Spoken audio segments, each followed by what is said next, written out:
Apoyo Universidad Austral de Chile. Presenta Trepidante, el archivo sonoro de la literatura de los ríos. A medio hacer, ni crudos ni cocidos, bipolares capaces de cabalgar el huracán. Trepidante, proyecto financiado por el Ministerio de las Culturas, las Artes y el Patrimonio a través del Fondo Nacional de Fomento del Libro y la Lectura 2025, en el marco del Plan Nacional de la Lectura. Con ustedes, Cristina Gallardo.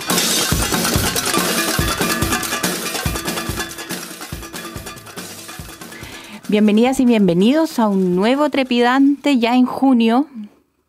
Así como pasa el tiempo y los meses, los días, ya estamos en junio y estamos pagando una pequeña deuda porque no había podido estar presente en este programa. Felipe Munita, bienvenido, ¿cómo estás? ¿Qué tal, Cristina? Muy bien. ¿Y tú? Gusto de saludarte y muchas gracias por la invitación. Bien, sí, digo que estamos pagando una deuda porque ha sido mencionado muchas veces en este programa, pero nunca habías estado tú en este programa. Espero que hayan sido menciones positivas. Por supuesto que sí.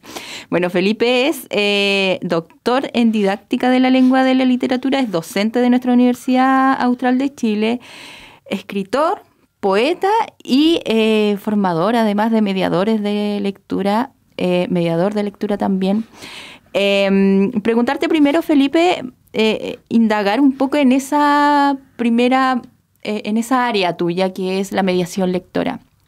¿Y cómo ha sido este tiempo de formación de mediadores de lectura y cuánto ha cambiado también este proceso? Tú siempre comentas que partieron con esto a principios de siglo. ¿Y cómo ha ido cambiando? Pues ya estamos en el 2025.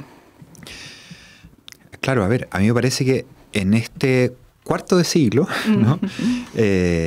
Ha cambiado una enormidad la idea que tenemos sobre la mediación y sobre las y los mediadores de lectura.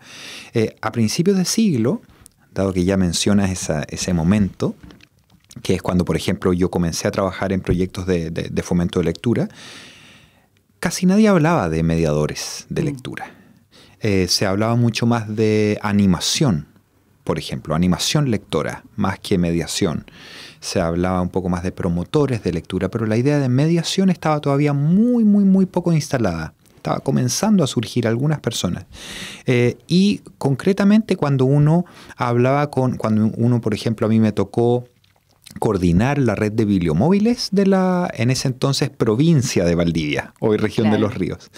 Y cuando yo iba a hablar con los alcaldes, por ejemplo, me decían, sí, pero a ver, mediador de lectura, ¿qué es eso? O sea, no estaba instalada a nivel social la idea de un mediador de lectura, es decir, de alguien que se encarga como profesionalmente o cercano al mundo profesional de ayudar a otros a acercarse al mundo de lo escrito, ¿no? Entonces yo te diría que en estas 2 décadas, un poco más de 2 décadas que han transcurrido desde ese entonces, es impresionante como si poco a poco se ha ido instalando la idea de mediación, se ha ido conceptualizando también la mediación, porque hasta hace pocos años todo el mundo hablaba de mediación, pero nadie sabía muy bien a qué nos referíamos cuando hablábamos de mediación. Por eso yo también intenté aportar humildemente a ese debate con el yo mediador, yo mediadora, mediación y formación de lectores, donde yo intento también como aportar en la construcción conceptual de la cuestión de la mediación. Ahora, cuando se comienza a instalar este concepto, ¿es gracias a qué? Gracias a las actividades que se fueron desarrollando, gracias a que las universidades de alguna manera toman el concepto y comienzan a estructurarlo quizás. No, yo te diría que las universidades en nuestro campo llegaron atrasadas, llegaron después. Fue más bien todo un campo de actuación social vinculado con el fomento de lectura, el que comenzó a ser cada vez más fuerte. Y comenzaron a haber cada vez más proyectos públicos, pero también de iniciativas privadas o incluso de algunos que son mixtos, ¿verdad? De asociaciones público-privadas, para desarrollar, por ejemplo, bibliotecas escolares, pero también agregarle programas de formación de lectores, o para desarrollar, por ejemplo, no sé, clubes de lectura en espacios no convencionales, o talleres literarios, círculos literarios en otros espacios, en bibliotecas públicas y así. Entonces, yo te diría que comenzó primero a desarrollarse un campo de actuación y después las universidades empezaron a ver, oye, pero aquí, y no solo las universidades en general, como el mundo, el debate académico, claro, ¿no? Y ahí entonces comienza también a haber un periodo más de sistematización conceptual y también comienza a haber, algo que es interesante, programas de formación. Por ejemplo, no sé, el 2016 en nuestra universidad se crea el diplomado en fomento lector y literatura infantil, que fue un espacio súper importante en el sur de Chile, ¿verdad? Y las primeras generaciones que eran presenciales, oye, venía gente desde Chiloé. Viajaban desde Puerto Montt, desde Chiloé, o desde, no sé, desde Villarrica, a ese espacio de formación. Entonces, yo te diría que en la universidad comienza a pasar, en nuestra universidad, pero también en otros contextos universitarios en Chile, algo bien interesante, que es que poco a poco comienza a haber espacios de formación y esto también comienza a permear la formación inicial, concretamente la formación inicial docente. Sí, justamente para allá iba mi próxima pregunta, porque ¿qué implica? A ver, mira, cuando yo estudiaba lenguaje, que fue hace mucho rato atrás, mucho antes del principio del siglo, yo tenía compañeros que no leían, que no les gustaba. Yo estudiaba lenguaje y comunicación y que no les gustaba la lectura. Entonces, me imagino que hoy en día también te encuentras con esos estudiantes. Entonces, ¿cómo la pregunta podría ser, ¿no? Que es una pregunta quizás un poco pedestre, ¿cómo un profesor que no lee puede mediar lectura en el salón de clases? Claro.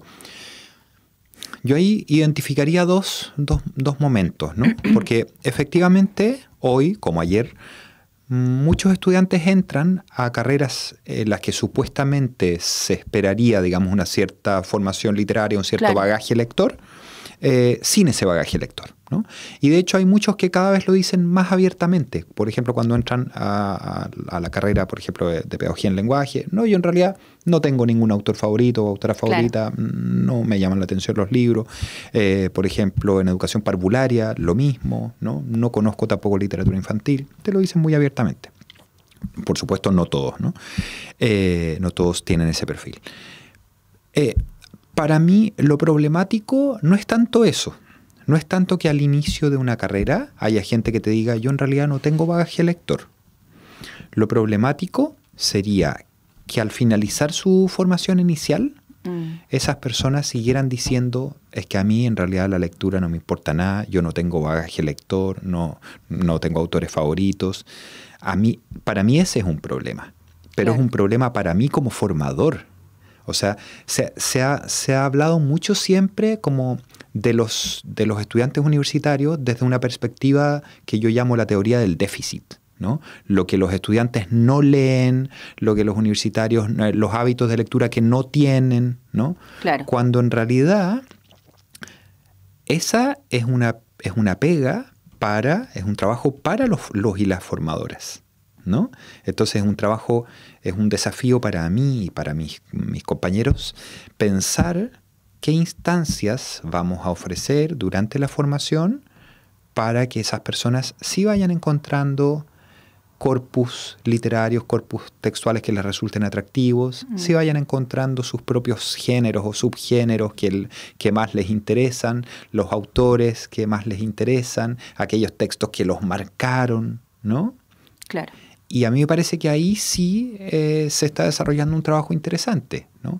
Por ejemplo, en toda la línea de cursos, de optativos, por ejemplo, que ofrecemos sobre literatura infantil y juvenil, ¿no? Pero también en cursos de literatura adulta, en la que ellos se van encontrando con universos literarios que a algunos les parecen particularmente interesantes.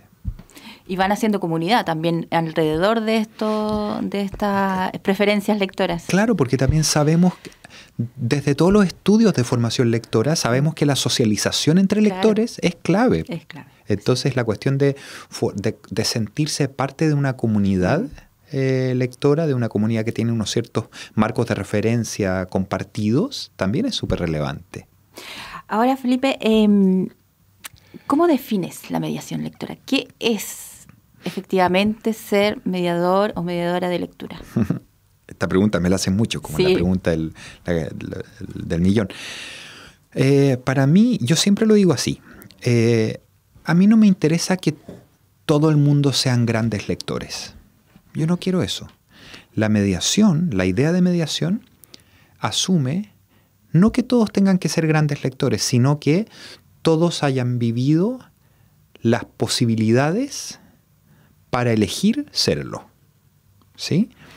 Y con posibilidades me refiero a condiciones materiales, por ejemplo, de acceso al libro, claro, que todos vivan realmente la posibilidad real de acceder al libro, de acceder a bibliotecas, de que si yo soy un niño de 8 años y voy a la escuela, que en mi escuela haya una biblioteca escolar con un buen acervo o bibliotecas de aula, etc.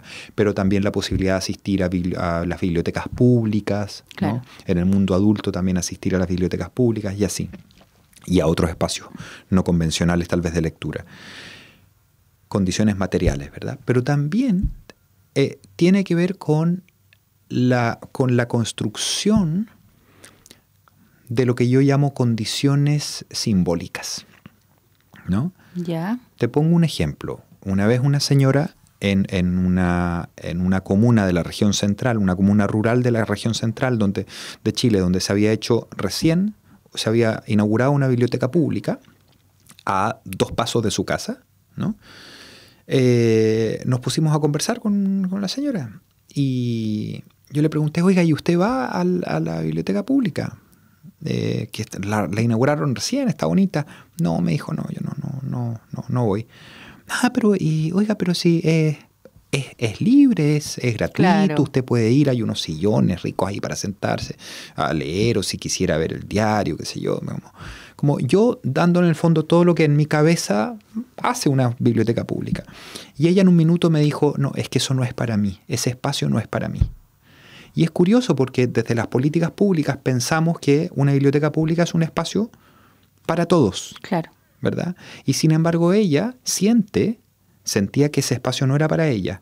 Ahí entramos a la cuestión de las condiciones simbólicas. No basta con poner una biblioteca en mitad de un barrio que ha estado históricamente alejado tal vez de las condiciones materiales y simbólicas para acceder a la lectura, sino que hay que trabajar también en la creación de un espacio de acogida y hospitalidad para que todas las personas sientan que ese espacio también es para ellas. Hay que trabajar en la construcción de las habilidades de interpretación, ¿verdad?, que son propias de toda experiencia de lectura, ¿no? Entonces ahí, cuando hablamos de condiciones simbólicas, entra también fuertemente la idea de mediación. Entonces, toda esta vuelta para decirte que para mí la mediación es un proceso social, socioeducativo, que está orientado a crear las condiciones materiales y simbólicas para ayudar a otros a acercarse al mundo de la lectura y que esos otros y esas otras sientan que ese espacio vale la pena. Y les pertenece. ¿Te fijas? Que les pertenece y que esa experiencia también vale la pena ser vivida. Y que luego cada quien decida leer o no leer, eso ya es otra cosa. Pero un niño que a los, 8 años me dice, como me han dicho varios niños, sobre todo de sectores vulnerables, que me han dicho, no, es que yo en realidad ya fue para mí la lectura. Claro. No, yo ya no estoy ni ahí con la lectura. Un niño que a los 8 años te dice eso, la pregunta es, ¿ese niño vivió realmente las experiencias que hacen posible la decisión la elección que él está tomando de no, la lectura ya fue? No estoy tan seguro. Claro, es muy probable que no haya tenido nunca el acceso. Claro. ¿no? Claro. El acceso y también la experiencia de acogida, de hospitalidad. Claro. Ahora, en referente a eso, generalmente todas las actividades de mediación lectora que se realizan en la región, hablemos solo en la región de Los Ríos, son bajo el marco de lo escolar, ¿cierto? La mayoría, no todas. Claro, ¿no? Eso iba a puntualizar. Sí, que la mayoría, no todas. Se hace mucho también en el ámbito extraescolar. Sí. ¿Por qué cuesta sacarla tanto del ámbito escolar y tal vez de lo doméstico también? Yo creo que porque... Y también, si es que es bueno sacarlo, o por qué sería nocivo eso, si es que es nocivo. O sea, yo creo que eso se explica porque tendemos a pensar que el fomento de la lectura como campo de actuación social, socioeducativa, es para los niños y jóvenes, ¿no? Como si no fuera posible pensarlo fuera de esos marcos, ¿no? Y la respuesta más fácil a la pregunta, bueno, ¿y dónde están los niños y jóvenes? Están en las escuelas. Claro. Entonces, en realidad, por eso, el cauce más natural del fomento lector ha sido siempre la escuela, ¿no? Pero a mí me parece muy interesante pensar eso como fuera de la caja, ¿no? Y pensar que hay muchas posibilidades de intervención pública en el ámbito de la lectura que están fuera de la escuela y que están fuera de los niños y jóvenes también, o sea, espacios con adultos y espacios, qué sé yo, que se dan en la sociedad civil y que son interesantes y que, no sé, que se toman espacios públicos en la calle o donde sea para, qué sé yo, para declamar poemas, ¿no? Y tú vas pasando por la plaza y hay alguien leyendo poesía, ¿no? En voz alta, como ha sucedido últimamente en algunas ocasiones. Como intervenciones urbanas también, ¿no? Entonces el fomento de la lectura es mucho más que un campo solo reducido a un público infantil y juvenil, y es mucho más también que un campo que queda solo en las paredes de la escuela. Tiene que apropiarse como de la ciudad, de todos los espacios sociales. A mí me parece que sí, y que está bueno que haya intervenciones también, qué sé yo. ¿Y qué nos falta entonces? Porque, claro, la biblioteca, tenemos una biblioteca que en Valdivia que también está muy atrás mano, hace difícil el acceso, por lo menos acá en Valdivia. ¿Qué nos falta a nivel de políticas públicas, diría, como para empezar a masificar? Es que yo diría que es una red de factores, porque, retomando el caso de Valdivia, en Valdivia todavía estamos muy al debe en el acceso, sí, ¿no? O sea, por ejemplo, me llama la atención que ha desaparecido casi de la discusión pública la cuestión de la biblioteca regional. La biblioteca regional ya debiera tener avances importantes y no hay ningún avance. Entonces, ¿qué pasa con eso? Acceso, ¿no? Pero también hay otros factores que tienen que ver más con la mediación, también con, yo qué sé, con cómo las escuelas están abordando el fomento de lectura o no lo están abordando, con cómo la universidad está, o las universidades, aquí voy a hablar en plural, están formando a quienes van a ser los futuros mediadores de lectura. Entonces yo diría que es una red, es difícil decir, mira, falta esto, ¿no? Tu pregunta, ¿qué nos falta? Yo creo que falta seguir avanzando en distintas líneas, ¿no? Falta también mucho, a mi modo de ver, en evaluación, seguimiento y evaluación de lo que ya hacemos. Porque el fomento de la lectura ha sido un campo en el que tradicionalmente hemos hecho un montón de cosas, pero sabemos muy poco acerca de eso que se ha hecho, porque es un campo que no ha tenido en general mecanismos de seguimiento y de evaluación de las prácticas. Entonces eso es algo que debiera venir fuerte y que va a ser también uno de los elementos que que se van a incorporar también en un futuro Plan Nacional de Lectura, por ejemplo, ¿no? Claro. Evaluar qué es lo que se ha hecho en estos cuarto de siglo. Claro.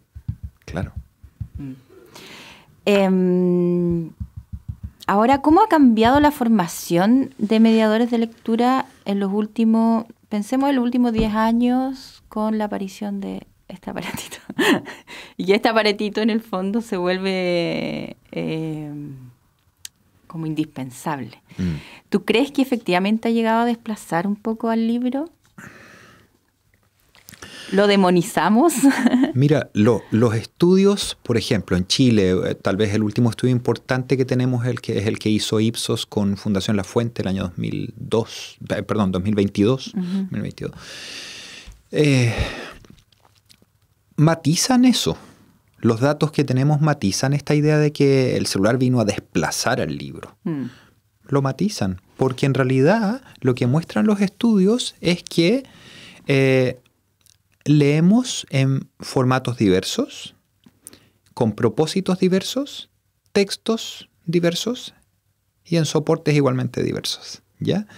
Y incluso los estudios muestran que según el propósito de lectura y el tipo de texto que elegimos, preferimos un formato u otro, ¿no? Entonces, por ejemplo, los datos muestran que cuando queremos leer ficción, ¿no?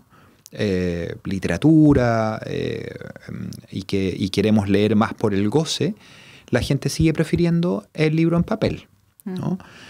Que muestran que cuando queremos leer hacer una lectura más pragmática, más funcional, ¿verdad? Más práctica, ¿no? De textos informacionales, lo que sea, tendemos a preferir pantallas, claro, ¿no? Soportes digitales. Entonces, navegamos en distintos soportes y formas textuales. Y eso no quiere decir que una haya venido a reemplazar a la otra. Piensa tú en los debates que había hace 10, 15 años con el tema de la irrupción del ebook y del libro digital. No, es que va a desaparecer el libro en papel. ¿Qué pasó? El ebook no prendió mucho. No. Esto no prendió, ¿no? Claro. No prendió mucho, porque se vio que la gente cuando quiere sentarse a leer, una novela, sigue prefiriendo el libro en papel. Entonces, es interesante este debate con datos en la mano, porque los datos muestran que no es verdad que el celular vino a borrar de la historia de la humanidad al libro. Eso no es verdad. Claro, sí, muchos seguimos prefiriendo papel, sí. Claro. Es muy distinta también la experiencia, y ahí volvemos a la experiencia de lectora, ¿no? Estamos conversando con Felipe Munita en este trepidante de junio, el primer programa de junio. Felipe, ya sacamos vamos a sacar a tu yo docente y vamos a traer a tu yo escritor. Me pongo el otro sombrero. Exacto. Tienes 2 libros de poesía y uno de formación que es Yo Mediador. 10 pájaros en mi ventana, editado el 2015, y Trinares, que fue el año pasado. ¿Cómo es esta experiencia de escribir poesía y la tildan de infantil? ¿Existe realmente? Y te pregunto, ¿no? ¿Existe realmente la poesía infantil? Para mí lo que existe, y esto lo digo siempre, es una poesía para niños también. Ya. ¿Sí? Ese concepto se lo robo al gran y querido Floridor Pérez, un tremendo poeta chileno. Que hizo un trabajo maravilloso, además. Fíjate que él tiene un libro como de 100 poemas del deporte. Sí. Es una maravilla, sí. Sí, pues hizo una labor de recopilador y antologador. Exacto. También muy buena, además de su labor creativa, digamos, propiamente tal. Bueno, y entonces Floridor acuñó esta idea mucho antes de que hubiera un sistema literario infantil tan sólido como el de hoy día, de una poesía para niños también. Y a mí me interesa mucho ese concepto porque me lleva a pensar en una poesía que no es infantil per se, o que no es infantil a priori, sino que es una poesía que es ante todo y sobre todo poesía. Claro. Y que por una gracia especial que ojalá tenga, merezca el honor, dice Floribert Pérez, de ser leída por niños. A mí me interesa mucho esa vía. Y yo, y ahora ya me pongo mi sombrero de escritor de poesía, intento hacer eso también, ¿no? Es decir, intento escribir una poesía, una poética que para mí tenga valía como poesía, ¿no? Y es interesante porque en realidad la experiencia que he tenido con 10 pájaros y con Trinares es que funcionan harto como lo que los gringos llaman crossover, ¿no? Como esta idea de libros que funcionan o que pueden ser leídos en distintas gamas etarias, claro. ¿no? Franjas etarias, perdón. Entonces, me ha gustado mucho que a veces se me acercan adultos a decirme lo mucho que les ha gustado mi poesía. En realidad, curioso, porque en principio una poesía cuyo formato está muy en un libro que claramente está pensado para niñas y niños, y sin embargo me ha sucedido varias veces eso. Se me acercan, a veces he tenido experiencias muy bonitas de encuentro con jóvenes que tú dices, no sé, de tercero medio, ¿no? Que me han invitado a liceos porque les ha encantado mi poesía, ¿no? Que tú dices también, como es curioso que esos jóvenes hayan entrado a esa experiencia en un libro cuyo envase, por decirlo claro. así, se pensaría que es más infantil, ¿no? Por las ilustraciones, etc. Y también, no sé, con niños y niñas que he tenido también la oportunidad de que me invitan a escuelas, qué sé yo, a bibliotecas, a conversar de mi poesía. Entonces, para mí, ese retorno es muy rico porque responde a aquello que a mí me interesa hacer también, que es una poesía para todos y que ojalá también le interese al niño, a la niña, al joven. ¿Y dónde, según tu propia experiencia, dónde conectan los niños y niñas? Es que las formas de conectar son súper diversas, porque, por ejemplo, ya, estoy pensando ahora en un tipo de poesía como el de una María José Ferrada. Claro. ¿No? Ahí los niños y niñas que conectan con esas obras, conectan mucho más por ejemplo, por las imágenes que usa María José, ¿no? Por el tipo de imágenes. La imagen poética. Claro, claro. A veces por los temas que trata que les parecen interesantes, ¿no?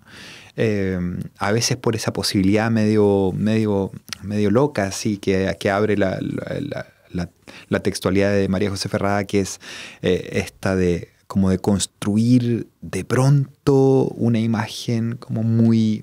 claro, como en un mundo raro, ¿no? Un mundo raro, claro. ¿No? Que es también muy propiamente infantil, en el sentido que son imágenes que a veces construyen los niños y niñas, ¿no?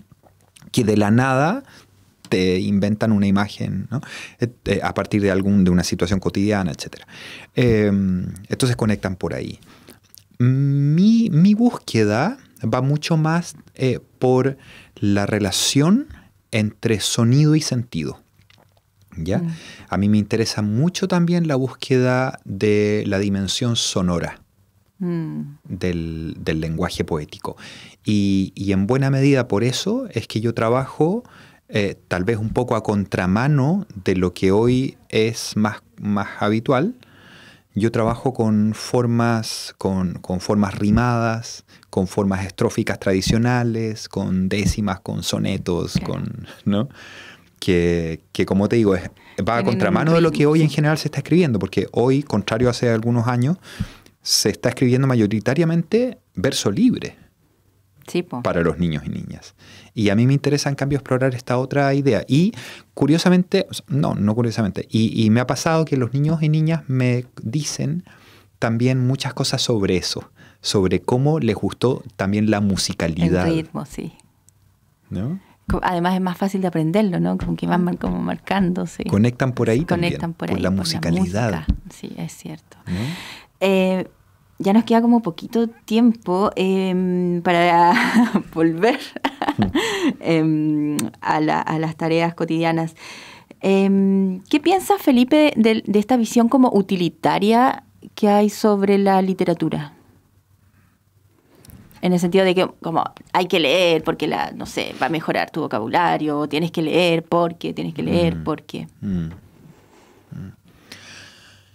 El leer porque siempre es cuestionable, ¿no? Porque en realidad la lectura de literatura siempre ha estado... A la lectura de literatura nunca le ha gustado mucho ese por qué, ¿no?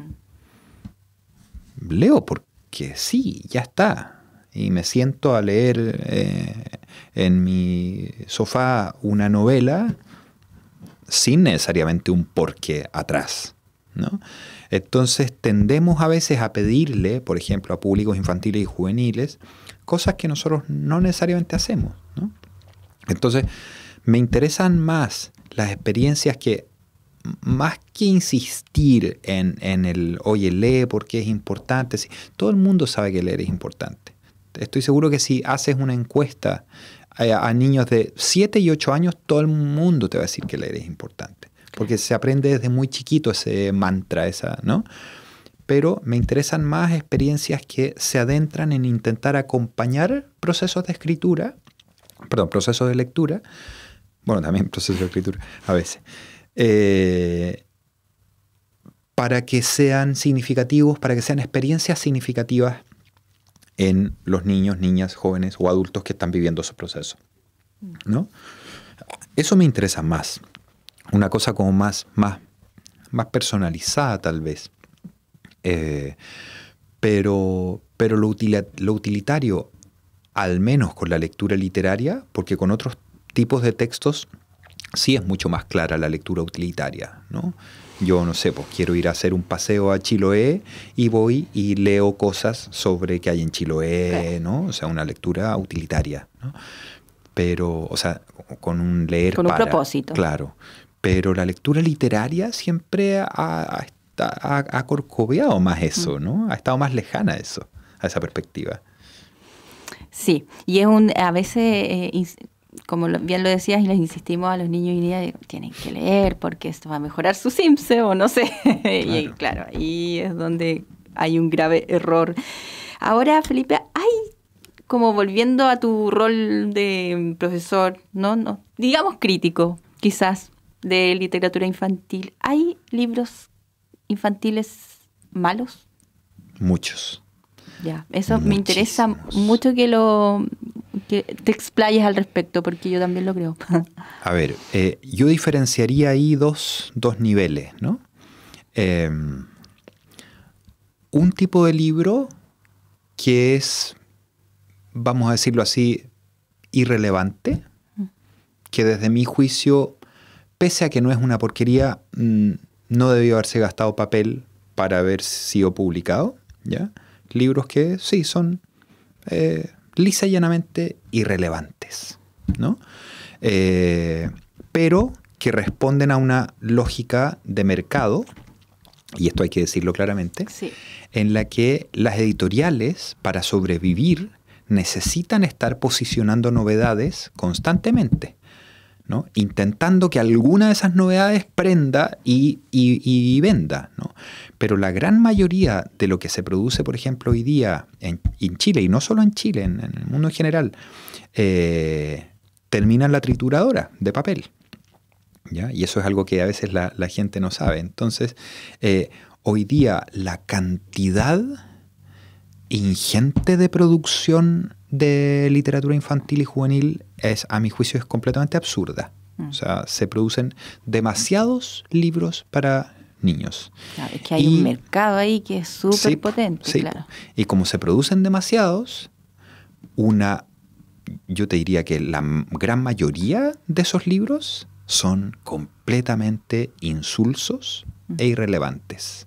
¿Ya? Ya, cuando dice... Perdona, ¿sí? y ese es un primer nivel, pero hay un segundo nivel de libros que se producen para niñas y niños que son derechamente una porquería en términos estético-literarios. Y nos meten goles ahí porque entran a circular como cuentos para niños, pero en realidad uno los ve y más que cuentos son burdos panfletos, ¿no? De autoayuda generalmente. De autoayuda o claro. yo qué sé, para trabajar las emociones, tal libro, ¿no? Pero en realidad uno ve que ahí no hay ninguna propuesta artística relativamente potente, ni en la ilustración ni en el texto, porque lo único que se quiere es transmitir un mensaje. Y a veces muy bien intencionados, o muy progresistas, ¿no? Por ejemplo, el mensaje de que puede haber parejas homosexuales. Maravilloso, maravilloso.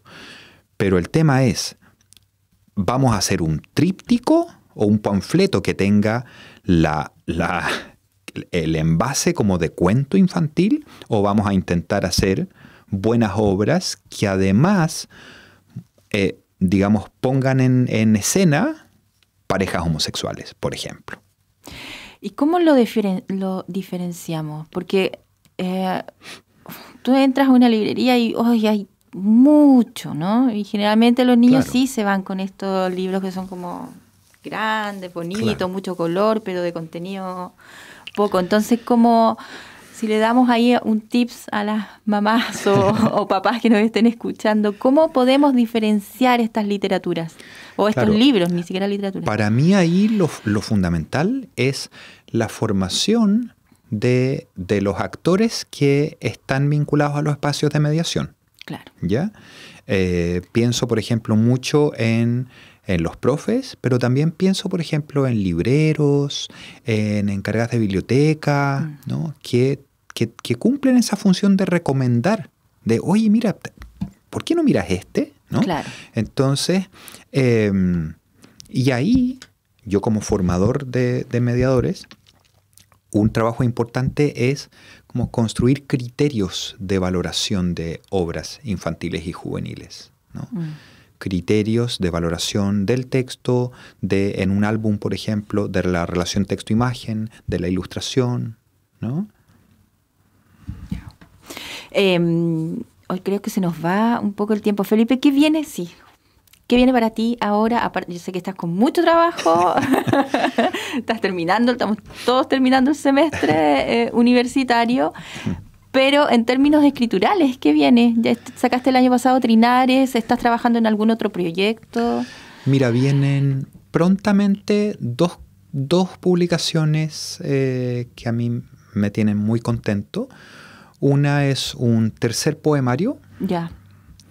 Que va a salir en una pequeña editorial independiente, en una editorial independiente de Chile. Espero que alcance a salir este año. Ay, qué bueno.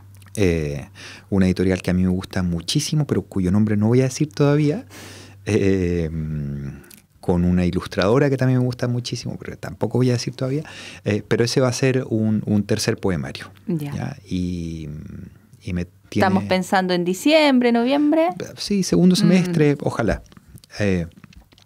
Entonces, ahí hay un libro de poesía.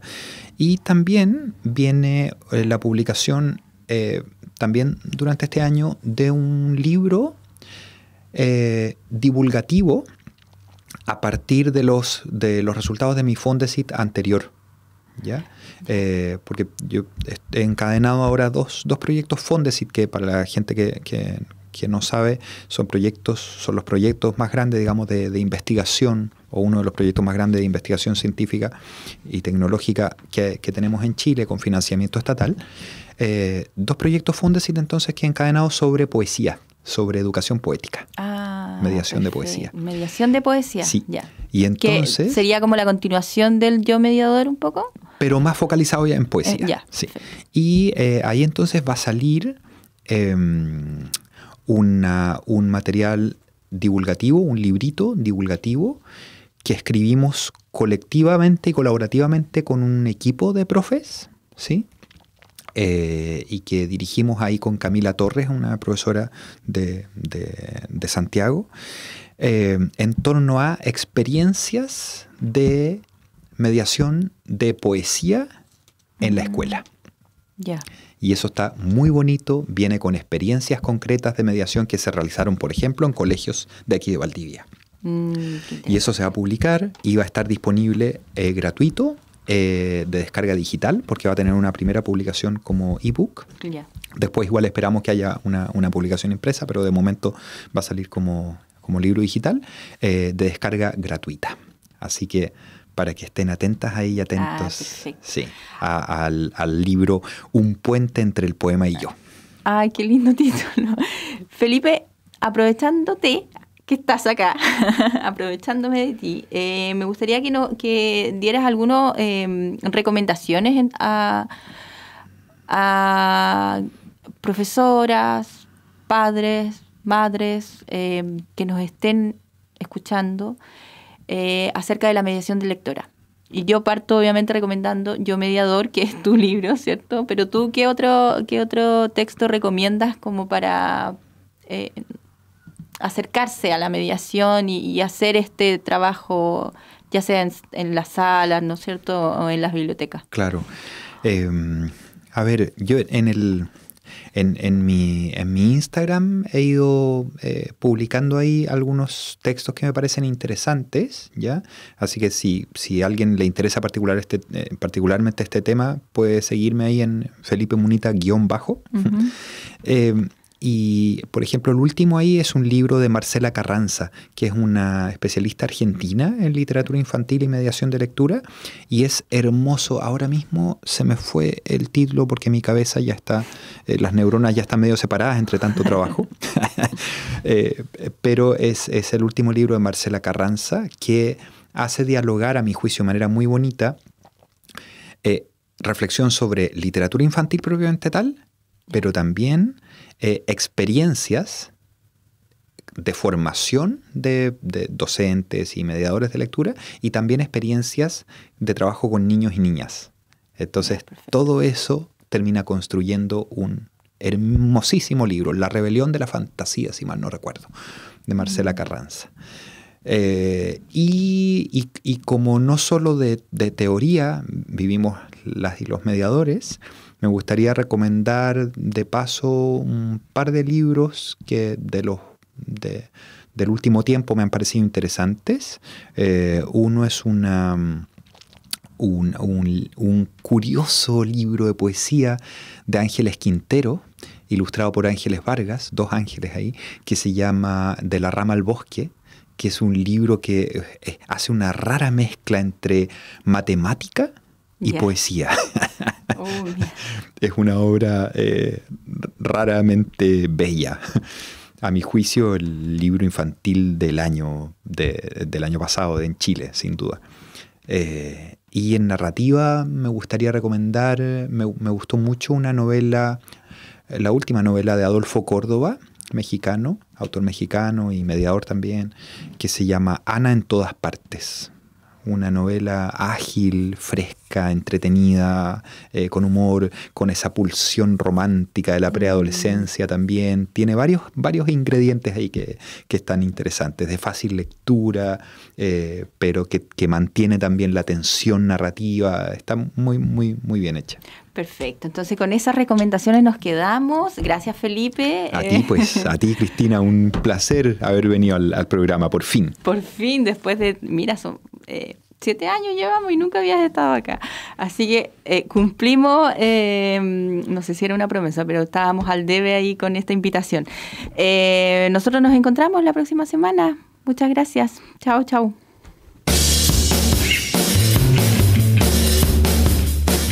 Gracias por su atención. Nos vemos el próximo viernes a las 6 de la tarde. Entrepidante. Volveremos a escribir plegarias para musitar, antes de escribir aquellos poemas que creeremos no haber escrito nunca. En Radio Universidad Austral de Chile. en el 90.1 FM de Valdivia y en el canal 52 de Telefónica del Sur. Proyecto financiado por el Ministerio de las Culturas, las Artes y el Patrimonio a través del Fondo Nacional de Fomento del Libro y la Lectura 2025, en el marco del Plan Nacional de la Lectura.